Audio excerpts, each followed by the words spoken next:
take this very seriously. They're happy for the money. You know, they're happy to sort of play along. They're like, yeah, right, rebuild the temple. Jesus, sure, bring the money. Bring it back.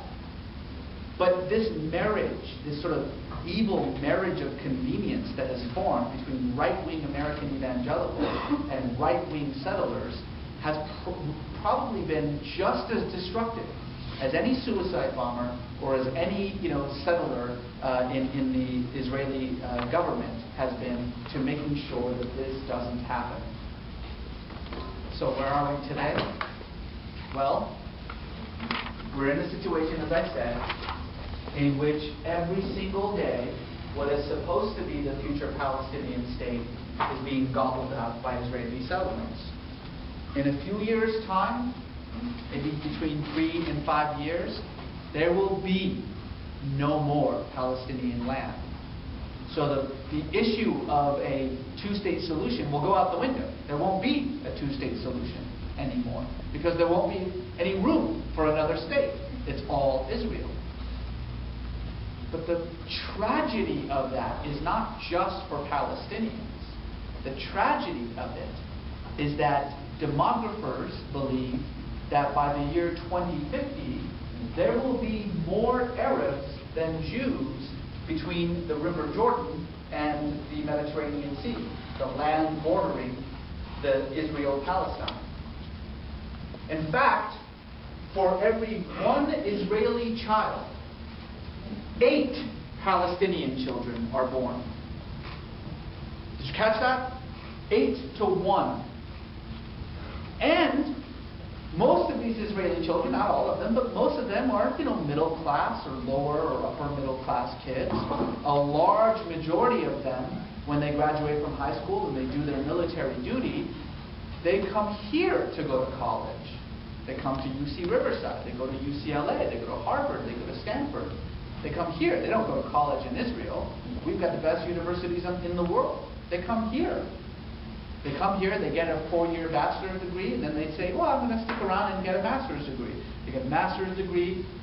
They've been here 6 years, 7 years, 8 years. They're doctors, they're engineers, they're lawyers. Do you think they're moving back to Israel? Hell no. They just stay. Life is good here. Why go back? Palestinians, even if they manage to get through high school, can't go to college. I mean, you have to be, because Palestinians can't travel, you can't go from village to village if you're a Palestinian, you stay in your own village. Unless the university is in your village, you're not going to school. And certainly, you're not coming to the United States. You're not going to Stanford. You're not going to UCLA. So not only is the child ratio way balanced towards the Palestinians, 1 for every 8. But also, most of these Israelis, not most of them, that's a mistake, but a great many of these Israelis ultimately immigrate out of Israel, where the Palestinians just stay. So, as you can imagine, very soon, there's going to be a lot more Palestinians than Israelis. And if there isn't a land for them, if there isn't a Palestine for them, guess what becomes Palestine? Israel.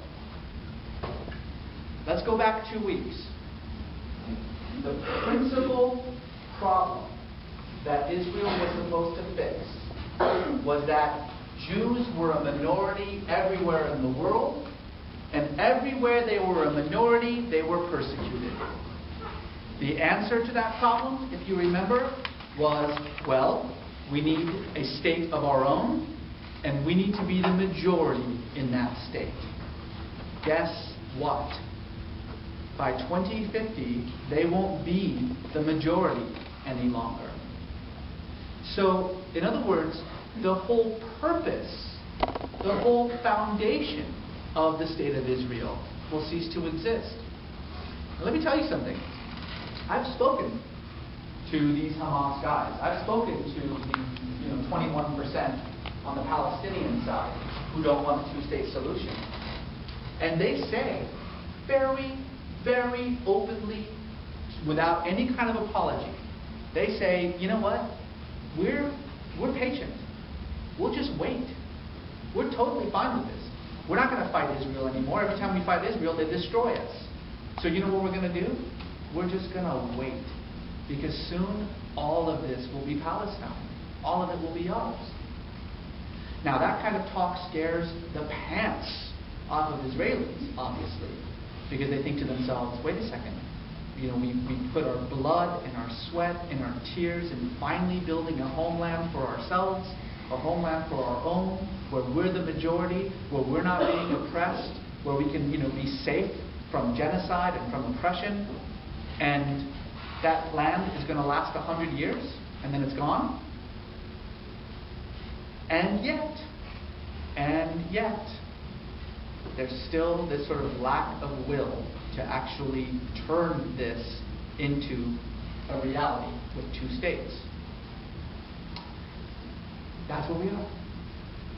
If that feels, you know, unsatisfying or depressing, yeah, join the club.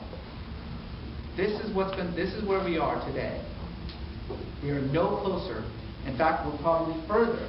And we're at a point now where, as I said, if this doesn't get handled very soon, the solution, the two-state solution, will simply go away. There won't be a two-state solution any longer. Okay, well, that doesn't have exactly a conclusion. That's it. That's it. That's where we are. Any questions? Yeah. There's no longer, like, what happened afterwards? Like, Obama just said that he was going to and walk away from it. And then, was there any reaction that happened at all? The reaction in Israel? The reaction in Israel was, aha, now we know. Now we know that we can just say no to whatever the U.S. says. They can't do anything about it. Because the political pressure here, the pro-Israel sentiment here, and particularly from that evangelical group, is so strong that were Obama to say, oh yeah? Well then guess what? I'm cutting off aid. No more $3 billion. That would be it for Obama. That would be it. There would be no more President Obama. That's how strong the pressure is here. But again, I think and that's what every president has dealt with. By the way, I mentioned George H.W. Bush, the first Bush.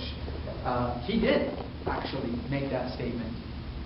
There was this really amazing moment in which the first Bush said to the Israeli government at the time, you either stop building settlements or the money goes away.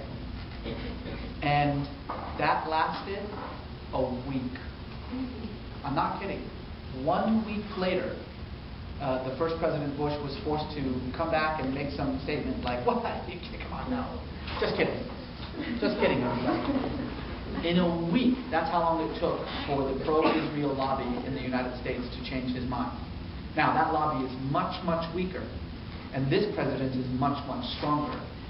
And what Obama has going for him is that the under 45 age group in the United States, in other words, the age group that has no memory or experience of the Holocaust, has a total balanced view of the Israeli-Palestinian conflict.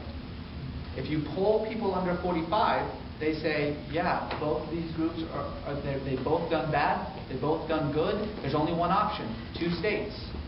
You poll people over 45, and it's 70-30. 70% say, no, screw the Palestinians, they're a bunch of terrorists. Israel should deserve all of it.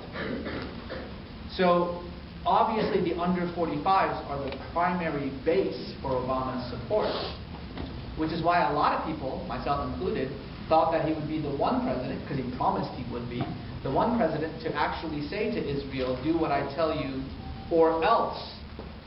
But